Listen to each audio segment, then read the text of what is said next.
especulação imobiliária, direito à cidade no cinema sul-coreano. É isso que vamos tratar no vídeo de hoje, pedindo sempre para vocês darem o like no vídeo, se inscrever, seguir aqui para ajudar a Cinemateca Histórica que vocês tanto gostam.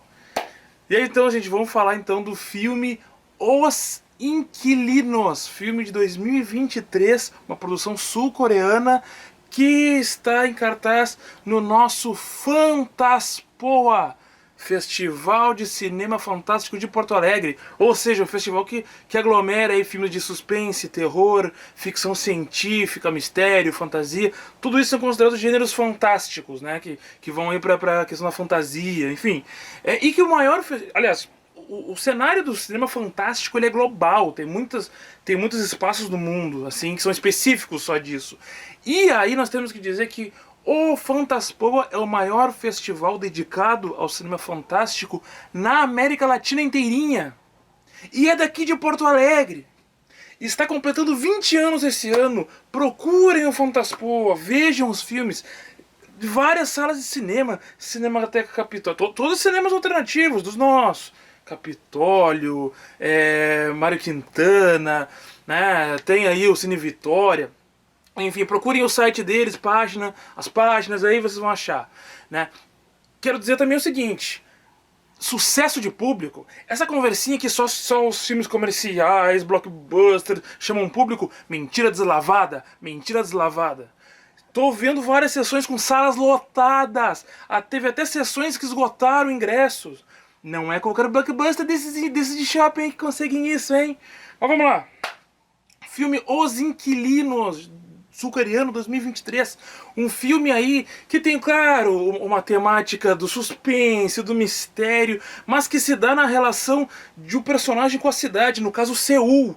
E aí tem uma questão interessante, o filme se passa num futuro próximo, se passa como se fosse daqui a alguns anos, onde as pessoas já não conseguem mais viver sozinhas, tem leis específicas que fazem com que as pessoas, inclusive, tenham que sublocar parte das suas casas para outras famílias, e essas pessoas que sublocam ainda têm condições de, talvez, dependendo das condições, sublocar para outras pessoas, e numa Seul absolutamente poluída, uma Seul absolutamente Seul, que para quem não sabe é a capital da Coreia do Sul, né?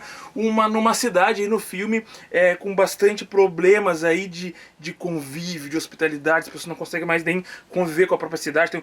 Tem uma cena onde o personagem está falando com um amigo e ele fala: nós todos estamos nos sentindo exaustos. Isso é maravilhoso no sentido do realismo do filme, né? Lembrando que no cinema o realismo tem a ver com a expressão que o filme passa para quem está vendo, tá? Então é uma grande metáfora do hoje, onde nós cada vez mais nas grandes cidades vivemos vidas de exaustão. Nós não temos mais hospitalidade, inclusive na nossa casa. Poluição sonora, poluição visual, a exaustão ela cada vez mais é um estado contínuo nas nossas vidas. Então, esse filme ele traduz bem isso. Como nós não conseguimos mais nos sentir em casa, dentro das nossas casas e dentro da nossa cidade. Então, no filme, que tem um ar fantasmagórico, porque o personagem, ele tem algumas tecnologias interessantes ali, quando ele vai falar com alguém por videochamada, a pessoa meio que se transporta pro lado dele e tudo mais, né? Mas ele é um filme que, em termos de abordagem estética, ele vai para uma linha de uma distopia próxima, de algo que não acontece ainda hoje, mas pode acontecer em breve. É mais ou menos, digamos assim, a força motriz, por exemplo, de uma série que muitos de vocês conhecem, que é a Black Mirror, que assim, as primeiras temporadas são maravilhosas, sensacionais, depois, essas últimas agora são fracas.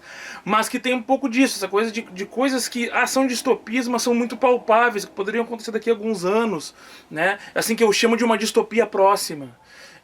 E esse filme, Inquilinos, ele tem esse aspecto, né?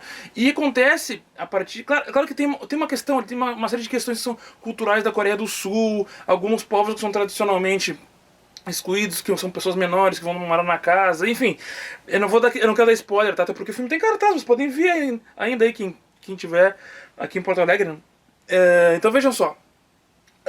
É muito interessante o seguinte: ele acaba sendo obrigado a sublocar a casa, o banheiro da casa dele pra um casal morar. Cara, que esse casal é fantasmagórico, o sujeito é enorme. É porque tem um pouco da abordagem do fantástico. Do fantástico.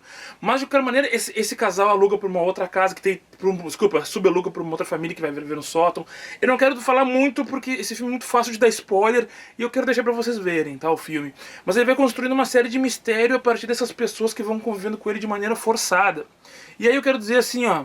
Primeiro, é interessante a gente pensar que a Coreia do Sul, que é um país que tem um regime assim de, olha, de extrema direita, um regime que é completamente sobrevivente aos Estados Unidos, é lá que as pessoas estão com medo de ter que deixar pessoas estranhas morar na sua casa.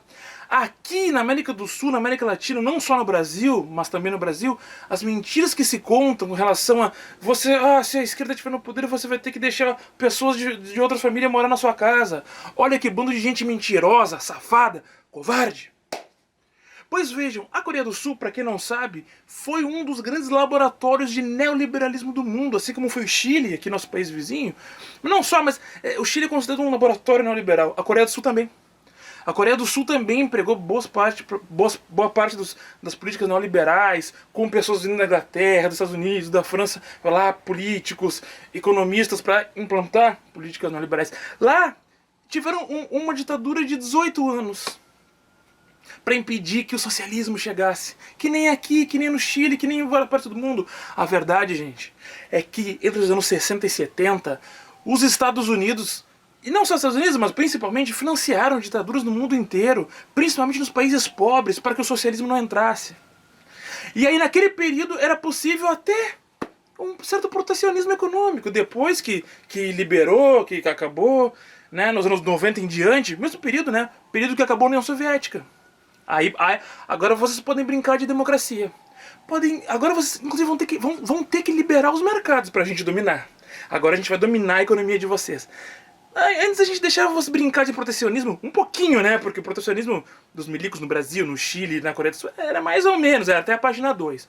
Mas aí agora é neoliberalismo. Agora a gente vai entrar com tudo na economia de vocês. Primeiro a gente moralizou o país de vocês, militarizou ao nosso gosto, nós que vendíamos as armas para vocês.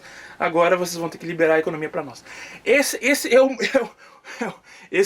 a história do neoliberalismo resumido em 2 minutos. Mas assim, a Coreia do Sul foi um desses países. E hoje é latente, e que agora um outro ponto que eu quero falar, a questão realmente da moradia na Coreia do Sul, da especulação imobiliária, e que hoje tem muitos filmes e séries que tratam desse tema. Claro que o mais famoso deles é o Parasita, que venceu o Oscar 2020, 2019 ou 20, agora estou em dúvida. Que é um filme que eu sou apaixonado, eu amo demais esse filme, belíssimo. Inclusive eu tenho um vídeo aqui no canal sobre esse filme, sobre Parasita, uma análise, mas é uma análise um pouco mais longa, tá? Que é no quadro Análise do Filme, que daí eu faço uma análise um pouco mais longas, né? Mas é um filme que o Parasita também trata disso, né? Como as pessoas moram improvisadas, elas acabam tendo que... Elas é que querem viver na casa de outra pessoa, por uma questão de conforto, uma questão de... até de liberdade. Essa liberdade ninguém fala. Isso é liberdade também, né? No Brasil hoje a liberdade é poder xingar os outros e tendo mais dinheiro para pagar processo, né? Isso daí que é a liberdade de hoje. Mas assim, então... O filme Inquilinos, ele traz isso com uma estética assim, é preto e branco, os cenários assim filmados de maneira ampla. Parasita também faz isso, essa estética assim, mostrando como a pessoa ali, ela tá assim num espaço onde ela não domina, né? Então, e com uma estética, no caso do Inquilinos, uma estética bastante apurada, os enquadramentos, né? A meu gosto, o final, eu não digo assim, o filme ele se estende um pouco no final. Porque, digamos que a narrativa já é concluída e o filme continua mais um pouco, fica até um pouco monótono lá, mas aí é uma questão assim, né, enfim, uma questão até pessoal. Mas eu acho um belo filme, e é um filme que trata, como eu falei, de questões super relevantes entre uma estética própria, porque o cinema sul-coreano, que eu julgo hoje na contemporaneidade, um dos melhores.